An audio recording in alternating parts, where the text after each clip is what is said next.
വിഷ്ണുശാലിനിയുടെ ഇന്നത്തെ എപ്പിസോഡിൽ സുസ്മിത കാറിൻ്റെ ടയറിൻ്റെ നട്ടും ബോൾട്ടും ഊരിയതൊന്നും അറിയാതെ രോഹിതും ശാലിനിയും പ്രീതിയും കൂടി കാറിൽ അർജുനെ കാണാനായിട്ട് പുറപ്പെടുകയാണ്. അന്നേരം ഇത് കണ്ട് സന്തോഷിക്കുകയാണ് സുസ്മിതയുടെ ജീവന് ഭീഷണിയായിട്ട് നിൽക്കുന്ന 3 ജീവനുകളെ അങ്ങോട്ട് തന്നേക്കുവാണ് യമദേവ.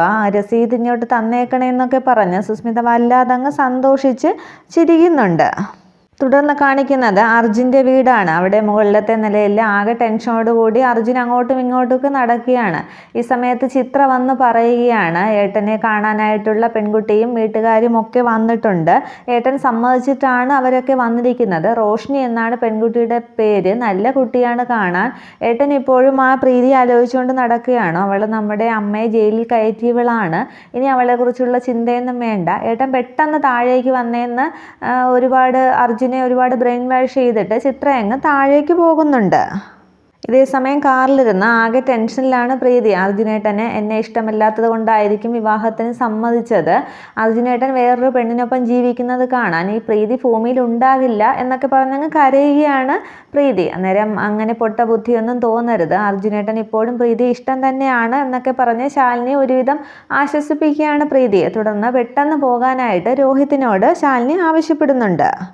തുടർന്ന് വണ്ടി ഓടിക്കുന്ന രോഹിത്തിന് എന്തോ ഒരു അപാകത ഫീൽ ചെയ്യുന്നുണ്ട്. തുടർന്ന് വണ്ടി റോഡിൽ നിന്നും അങ്ങോട്ടും ഇങ്ങോട്ടുമൊക്കെ തെന്നി മാറുകയും വേറെ വണ്ടി ഇടിക്കാനൊക്കെ പോകുന്നുണ്ട്.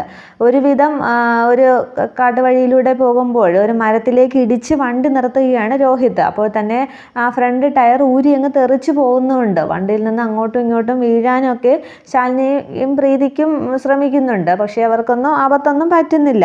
തുടർന്ന് രോഹിത് വണ്ടിയിൽ നിന്ന് കാറിൽ നിന്ന് ഇറങ്ങി നോക്കുമ്പോൾ ടയർ ഊരി തെറിച്ച് പോകുന്നതായിട്ടാണ് കാണുന്നത്. തുടർന്ന് ശാലിനിയും പ്രീതിയും കൂടി കാറിൽ നിന്ന് പുറത്തേക്ക് ഇറങ്ങി എന്ത് പറ്റിയെന്ന് ചോദിക്കുമ്പോൾ ടയർ ഊരി തെറിച്ചിരിക്കുന്നു. രാവിലെ ഞാൻ വണ്ടി കഴിയപ്പോൾ ചെക്ക് ചെയ്തതാണ്, പക്ഷേ പ്രശ്നമൊന്നും കണ്ടില്ല. എന്താണ് സംഭവിച്ചതെന്ന് അറിയുന്നില്ല എന്ന് പറഞ്ഞ് രോഹിത് നിൽക്കുകയാണ്. അന്നേരം വണ്ടി വർക്ക്ഷോപ്പിൽ കാണിക്കാനായിട്ട് ശാലിനി രോഹിതിനോട് പറഞ്ഞിട്ട് അതിൽ വന്ന ഒരു ഓട്ടോയിൽ ശാലിനിയും പ്രീതിയും കൂടി കയറി പോവുകയാണ്.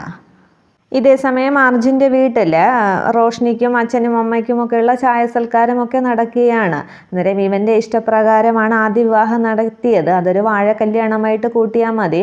ഒരു കുഞ്ഞിനെ പ്രസവിച്ച് തരാൻ കഴിയാത്തവൾ ഒരു സ്ത്രീയാണോ എന്നൊക്കെ പ്രീതിയെ അധിക്ഷേപിച്ച് സംസാരിക്കുകയാണ് വസുമതി. ഇതൊക്കെ ഇഷ്ടപ്പെടാതെ അർജുൻ ഇരിപ്പുണ്ട്. അന്നേരം നമ്മൾ തറവാടിത്തത്തിൻ്റെ കാര്യത്തിൽ ഒട്ടും മോശമല്ല. അവരുടെ പാരമ്പര്യത്തെക്കുറിച്ചൊക്കെ റോഷ്നിയുടെ അച്ഛനും അമ്മയും ഒക്കെ വാതോരാതെ സംസാരിക്കുകയാണ്. പണത്തിൻ്റെ കാര്യം എടുത്താൽ സത്യഭാമയേക്കാൾ ഒരുപടി മുമ്പിൽ ഞങ്ങൾ നിൽക്കുകയുള്ളൂ എന്നൊക്കെ പറയുമ്പോൾ വസുമതിക്ക് ആകെ അങ്ങ് സന്തോഷമാവുകയാണ്. പിന്നെ കല്യാണത്തിന് മുമ്പ് ചെക്കൻ്റെ വീട്ടിലേക്ക് പെണ്ണ് വന്നത് അവളല്ലേ ഇവിടെ ജീവിക്കേണ്ടത്, അപ്പോൾ ആ ചുറ്റുപാടുകളൊക്കെ കണ്ട് മനസ്സിലാക്കാൻ വേണ്ടിയാണ് കൊണ്ടുവന്നത് എന്നൊക്കെ റോഷ്നിയുടെ അമ്മ പറയുന്നുണ്ട്. തുടർന്ന് ചെറുക്കനെ ഇഷ്ടപ്പെട്ടോ എന്നൊക്കെ ചോദിക്കുമ്പോൾ അങ്ങ് നാണിച്ചിരിക്കുകയാണ് റോഷ്നി. തുടർന്ന് വീടൊക്കെ കാട്ടിത്തരാമെന്ന് പറഞ്ഞ് റോഷ്നിയെ ചിത്ര അകത്തേക്കൊക്കെ കൂട്ടിക്കൊണ്ടു പോകുന്നുണ്ട്. ഇതേസമയം ഒന്നും മിണ്ടാതെ ഒരു നീരസത്തോടു കൂടി ഇരിക്കുകയാണ് അർജുൻ. പക്ഷെ ആകെ സന്തോഷിച്ചിരിക്കുകയാണ് വസുമതി. ഒരുപാട് ആലോചനകൾ ഞങ്ങളുടെ മോൾക്ക് വന്നതാണ്, IAS IPS ഒക്കെ. പക്ഷേ അതൊന്നും അവൾക്ക് ഇഷ്ടമായില്ല. അർജുൻ്റെ ഫോട്ടോ കണ്ടപ്പോൾ എന്തോ അവൾക്ക് ഇഷ്ടമായി എന്നൊക്കെ പറഞ്ഞ് വാതോരാതെ അങ്ങ് റോഷ്നിയെക്കുറിച്ച് അച്ഛനും അമ്മയും സംസാരിക്കുന്നുണ്ട്. അന്നേരം ഇന്ന് മുതലാണെങ്കിൽ പോലും അർജുൻ്റെ ഭാര്യയായിട്ട് റോഷ്നിയെ കാണാനായിട്ട് എനിക്ക് സമ്മതമാണ്. ഇനി എന്തെങ്കിലും സംസാരിക്കാനുണ്ടോ എന്ന് വസുമതി അങ്ങോട്ട് ചോദിക്കുകയാണ്. സ്ത്രീധനത്തെ കാര്യത്തെക്കുറിച്ചാണ് വസുമതി ചോദിക്കുന്നത്. അത് മനസ്സിലായ പോലെ റോഷ്നിയുടെ അച്ഛൻ പറയുന്നുണ്ട്, ഞങ്ങൾ ഇരിക്കുന്ന കോവിലവും എല്ലാം കൂടി ഒരു 25 കോടിയുടെ ആസ്തി വരും. കല്യാണത്തിന് മുമ്പേ അതിൻ്റെ നേർപകുതി റോഷ്നിയുടെ പേരിലേക്ക് എഴുതി വെക്കും എന്ന് പറയുമ്പോൾ ആകെ അങ്ങ് കണ്ണു തള്ളുകയാണ് വസുമതിക്ക്.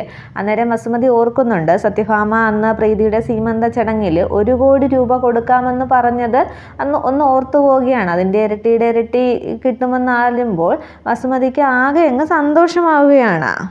ബിസിനസ് പാർട്ണർഷിപ്പും ബാങ്ക് ഡെപ്പോസിറ്റും ഒക്കെ വേറെ എന്നുകൂടി പറയുമ്പോൾ ആകെ അങ്ങ് കണ്ണ് മഞ്ഞളിച്ചിരിക്കുകയാണ് വസുമതി. ഇതേസമയം ചിത്ര റോഷ്നിയെ കൊണ്ടുപോയി മുകളിൽ ടെറസൊക്കെ കാണിക്കുകയാണ്. എങ്ങനെയുണ്ട് നമ്മുടെ ടെറസ്, വീടും പരിസരവും എന്നൊക്കെ ചോദിച്ചുകൊണ്ട് അവർ മുകളിൽ നിൽക്കുമ്പോഴാണ് ഓട്ടോയിൽ ശാലിനിയും പ്രീതിയും കൂടി വസുമതിയുടെ വീട്ടിലേക്ക് വരുന്നത്. തുടർന്ന് റോഷ്നിയുടെ അച്ഛൻ അർജുനോട് ചോദിക്കുന്നുണ്ട്, അർജുന് കാർ ഏതാണെന്ന് വെച്ചാൽ പറഞ്ഞേക്കണം, ഇപ്പോഴേ ബുക്ക് ചെയ്താലേ കല്യാണത്തിന് സമയമാകുമ്പോൾ കിട്ടുമെന്ന്. അപ്പോൾ ഇങ്ങനെ കാര്യങ്ങൾ തുറന്ന് സംസാരിക്കുന്നത് തന്നെയാണ് നല്ലത്. അപ്പോൾ നമുക്കിതങ്ങ് ഉറപ്പിക്കാം എന്ന് വസുമതി പറയുമ്പോഴാണ് ശാലിനിയുടെ കൈയും പിടിച്ച് പ്രീതി അകത്തേക്ക് വരുന്നത്. ഉറപ്പിക്കാൻ വരട്ടെ എന്ന് പറയുകയാണ് ശാലിനി ഇതെല്ലാം കേട്ടുകൊണ്ട്. അന്നേരം പ്രീതി എന്നും പറഞ്ഞങ്ങ് എഴുന്നേൽക്കുകയാണ് അർജുൻ. തുടർന്ന് ഈ പെൺകുട്ടിയുടെ കാര്യത്തിലൊരു തീരുമാനം ഉണ്ടാക്കിയിട്ട് മതി അടുത്ത കല്യാണം എന്ന് ശാലിനി പറയുകയാണ്. അന്നേരം ഇത് അർജുനേട്ടൻ താലി കെട്ടിയ പെണ്ണാണ് പ്രീതി എന്നും ശാലിനി പറയുമ്പോൾ റോഷ്നിയുടെ അമ്മ അമ്പാലിക എഴുന്നേൽക്കുകയാണ്. അപ്പോൾ നീയാണ് ശാലിനി അല്ലേ? അപ്പോൾ ആദ്യത്തെ വിവാഹബന്ധം എങ്ങനെയാണ് മുടങ്ങിയതെന്നും എങ്ങനെയാണ് വേർപെട്ടതെന്നും ഞങ്ങളോട് പറഞ്ഞിട്ടുണ്ട്. അപ്പോൾ നീയാണ് ശാലിനി. നീ എങ്ങനെയും ഈ കല്യാണം മുടങ്ങും എന്നുള്ളതൊക്കെ വസുമതി ഞങ്ങളോട് പറഞ്ഞിട്ടുണ്ട്. നീ വേറെ വല്ല പണിക്കും എന്നൊക്കെ പറഞ്ഞ് ശാലിനിയെ കളിയാക്കി സംസാരിക്കുകയാണ് റോഷ്നിയുടെ അമ്മ അമ്പാലിക. തുടർന്ന് അർജുനേട്ടാന്നും പറഞ്ഞ് ശാലിനി അകത്തേക്ക് കയറുമ്പോൾ ഒന്നും മിണ്ടാതെ അങ്ങ് തല ഉണിച്ച് അർജുൻ നിൽക്കുന്നുണ്ട്. തുടർന്ന് വസുമതി പറയുകയാണ്, നീ പറഞ്ഞല്ലോ പ്രീതി നീയാണ് അർജുൻ്റെ ഭാര്യയെന്ന്, പക്ഷേ ആധാർ കാർഡ് അടക്കം എല്ലാത്തിൽ നിന്നും അർജുൻ ശങ്കറിൻ്റെ പേരങ്ങ് വെട്ടിയേര്. അതെ, ആ നിൽക്കുന്ന റോഷ്നി ഉണ്ടല്ലോ, അവളാണ് ഇന്നു മുതൽ അർജുൻ്റെ ഭാര്യ എന്ന് പറയുമ്പോൾ ആകെ അങ്ങ് കരഞ്ഞു നിൽക്കുകയാണ് പ്രീതി. തുടർന്ന് ചിത്ര റോഷ്നിക്ക് പരിചയപ്പെടുത്തി കൊടുക്കുന്നുണ്ട്, അതാണ് പ്രീതി, അർജുനേട്ടൻ്റെ ആദ്യ ഭാര്യ എന്ന്. അന്നേരം അർജുനേട്ടൻ വീണു പോയതിൽ കുറ്റം പറയാനൊന്നും പറ്റില്ല എന്ന് റോഷ്നി പറയുകയാണ്. അന്നേരം പുറമേ കാട്ടുന്ന പകിട്ടൊക്കെ ഉള്ളൂ, അമ്മയെ ജയിലിൽ കയറ്റിയവളാണ് എന്ന് ദേഷ്യത്തോടെ ചിത്ര പ്രീതിയെക്കുറിച്ച് സംസാരിക്കുകയാണ്. തുടർന്ന് ഡിവോഴ്സ് കിട്ടാതെ എങ്ങനെ കല്യാണം നടത്തും, അതും ഒരു വക്കീലിൻ്റെ എന്ന് ശാലിനി ചോദിക്കുമ്പോൾ റോഷ്നിയുടെ അച്ഛൻ പറയുന്നുണ്ട്, ഞങ്ങളൊന്നും അത്ര മണ്ടന്മാരൊന്നുമല്ല, മ്യൂച്വൽ പെറ്റീഷനല്ലേ കൊടുത്തിരിക്കുന്നത്, ഡിവോഴ്സ് കിട്ടിയിട്ടേ കല്യാണം നടത്തൂ, ഡിവോഴ്സ് കിട്ടാനായിട്ട് അത്ര വലിയ പാടൊന്നുമില്ലല്ലോ എന്ന് റോഷ്നിയുടെ അച്ഛൻ ശാലിനിയോട് തിരിച്ച് മറു ചോദ്യമായിട്ട് ചോദിക്കുകയാണ്. തുടർന്ന് പ്രീതിയെ ന്യായീകരിച്ച് ഒരുപാട് സംസാരിക്കുകയാണ് അർജുനോടും വസുമതിയോടും ശാലിനി. അന്നേരം വസുമതി പറയുന്നുണ്ട്, എൻ്റെ മകന് നല്ലൊരു ജീവിതം ഉണ്ടാകാനായിട്ട് ഇവൾ ഒരിക്കലും സമ്മതിക്കില്ല, കാര്യങ്ങൾ ഇവരോട് ഞാൻ നേരത്തെ പറഞ്ഞത് എത്ര നന്നായി എന്ന് വസുമതി പറയുമ്പോൾ റോഷ്നിയുടെ അച്ഛൻ പറയുന്നുണ്ട്, ഈ ഓലപ്പാമ്പൊന്നും കാണിച്ച് ഞങ്ങളെ പേടിപ്പിക്കാൻ നോക്കണ്ട, ഞങ്ങൾ ഈ കല്യാണത്തിൽ നിന്ന് പിന്മാറില്ല എന്ന് പറയുകയാണ്. അന്നേരം തുടർന്ന് ആകെ സങ്കടത്തോടു കൂടി പ്രീതി ചെന്ന് അർജുനോട് ചോദിക്കുന്നുണ്ട്, ഞാൻ ഈ കാണിച്ചതും കാണിക്കുന്നതും ഒക്കെ അഭിനയമാണെന്ന് അർജുനേട്ടന് തോന്നുന്നു, എന്നെ ഇപ്പോഴും അർജുനേട്ടൻ ഇഷ്ടമല്ലേ എന്നൊക്കെ ചോദിച്ച് പ്രീതി സങ്കടപ്പെട്ട് നിൽക്കുകയാണ്. അന്നേരം അർജുന് നന്നായിട്ട് സങ്കടം വരുന്നുണ്ട്, പക്ഷെ അർജുൻ തിരിച്ച് മറുപടി ഒന്നും പറയുന്നില്ല. ഇത്രയുമാണ് നാളത്തെ പുതിയ എപ്പിസോഡ്. വീഡിയോ ഇഷ്ടമായാലൊന്ന് ലൈക്ക് ചെയ്യുക, കമൻറ്റ് ചെയ്യുക. Okay, thank you.